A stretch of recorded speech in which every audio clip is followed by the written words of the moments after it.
Hey everybody, Adam from Atlas Gunworks.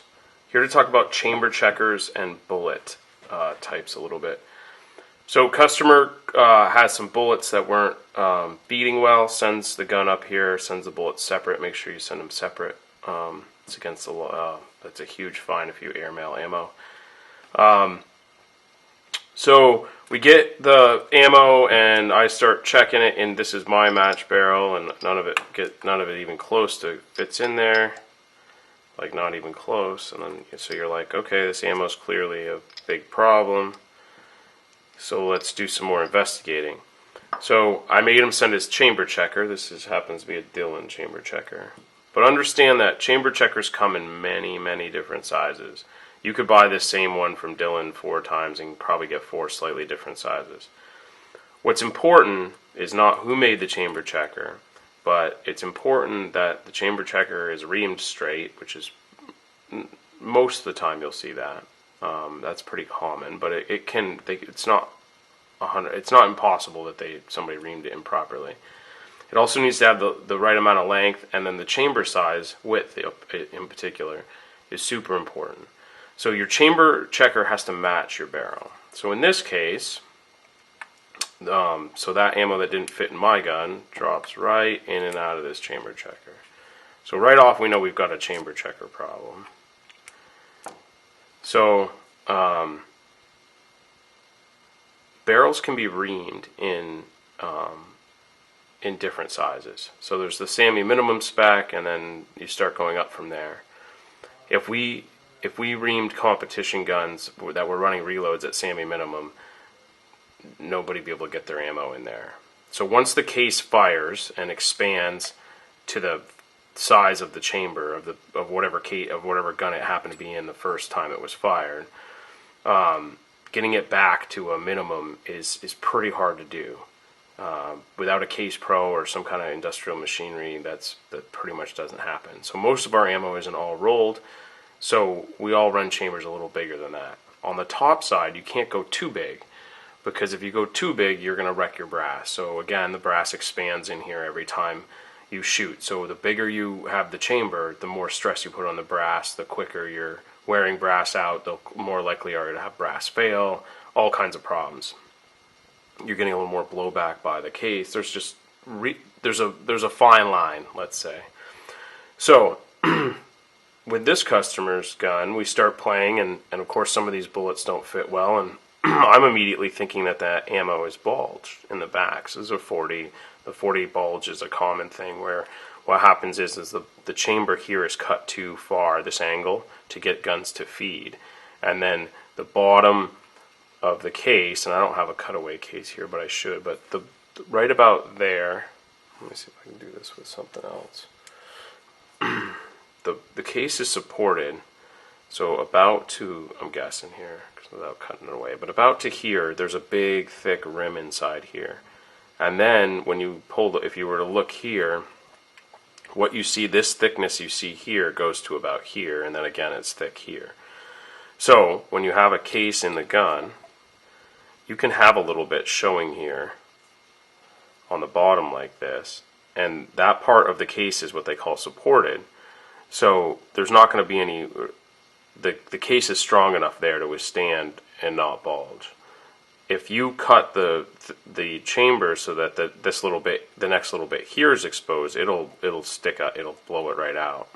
So there's different variances of how much problem that causes, we won't talk a ton about that. But anyway, you've got to watch out with 40s for case bulge. Well, 40's a straight walled case, so I can just stick the cases in here backwards to see how bulged they are, right? And these cases are a little bit bulged, because if you looked at my barrel, I don't think we test them. See, like that one won't go quite in all the way. And you'll find some bulged ones. There, that one's bulged.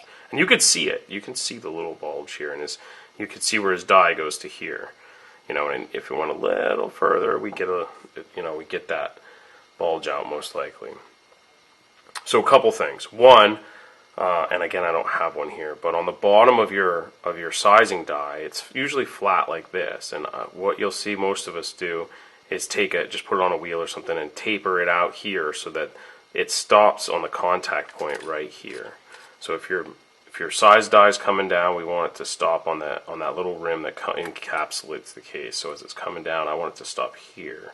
So I just bevel all this away so that it's not contacting out there on the shell plate. We want it to contact right here. That'll get you a little more travel. So that's one thing you can do for the bulge. This ammo in particular wasn't a bulge problem. Upon further investigation, it looks like the ammo's a little bit bulged, but it's fitting in the chamber, so that's probably not what's hanging these up. And we start looking, and the test for that ended up being you mark up we used a marker this time, but you mark up the bullets, you run the bullets into the chamber, and when they stop, you start pulling them out and looking. And on this particular setup, what happens here is this bullet is crooked, and so the bottom here touches the lands prematurely. So it goes in, and the rifling starts, right about here. So we put that in, and this part starts touching the rifling, and it pushes the top part of the case up, and you can see where it drags.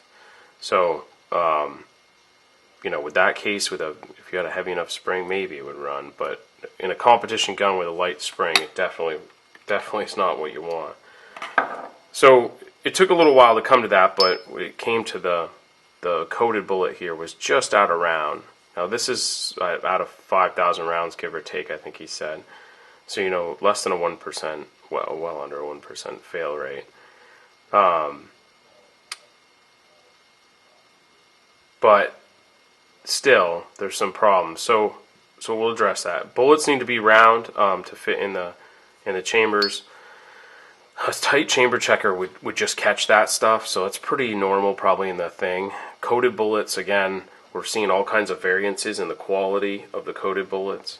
So coated bullets pose a couple of problems. One, they're a little more likely to be not round.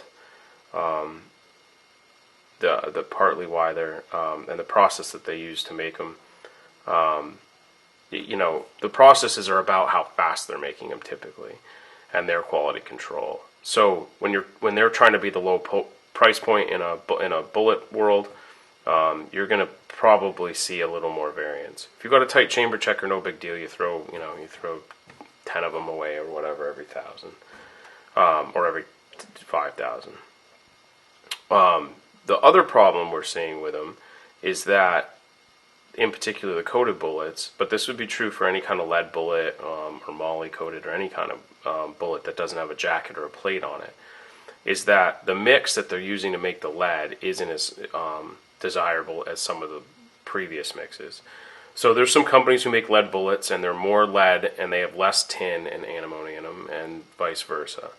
So I think the mix, and don't hold me to this, is 92% lead, 2% antimony, and 6% tin. It might be 8% tin, but something like that. But there's mixes that make the adding the tin in there make the bullets much, much harder. So it makes sense to take a second and just do a bullet scratch test. So you take a screwdriver or something, not something too sharp like a knife, but a screwdriver works well. So that's pretty hard. So this one would pass my test. That bullet would work for what we're doing. When the bullets are super soft with a 2011, and it can happen with 1911s when the mags are totally full, have 10 rounds in them, is you get the slides taking this top bullet and moving it forward in the mag. So this is the bullet that's going in the chamber. This is the bullet that's sitting in the top of our mag, and the slide pulls it forward a little bit. This bullet goes in. This bullet makes contact here. Well, if your bullet's hard and this has got a little bevel to it, that's not a problem. If your bullet's super soft and it jams itself on there and it gets caught and won't come up, then you got a problem. So the harder bullets are definitely key. Again, I say this a lot, and I'm sure the guys who make them don't like it, but I wouldn't shoot a local match or a major match with a coated bullet, but I'd shoot it all day in practice. I have before. Right now, the pricing probably doesn't make a ton of sense in 2016 for that, as you can buy plated bullets for pretty much the same money. But totally makes sense to run these things to save a few dollars at the practices or local matches if you don't care about how you place. If you care about the gun running perfect, put good ammo in it. put a jacketed or a bullet in it or a plated bullet. I think the jacketeds are definitely a step up from the plated. When I go to major matches, or local matches, I tend to run jacketed bullets. And then in practice, I run whatever, I have around, whatever's cheap. I'd even shoot regular lead bullets in practice. But for the most part, the concept for these is practice. These are not a match quality, perfect bullet. Can you get them to run? Yes. Are they going to be as reliable as a jacketed bullet? Never. I'm sure there's guys who are doing it and the guys who get good deals on them and are risking it. But if you're not a sponsor and nobody's got any serious incentive to shoot these things, buy a case of plated or jacketed bullets and shoot all your matches with that and run these in practice. And the one failure you get in 3,000 because it's a bullet problem, or 1 in 1,000 or whatever, no big deal. Just you rack it out in practice. Hope that was helpful.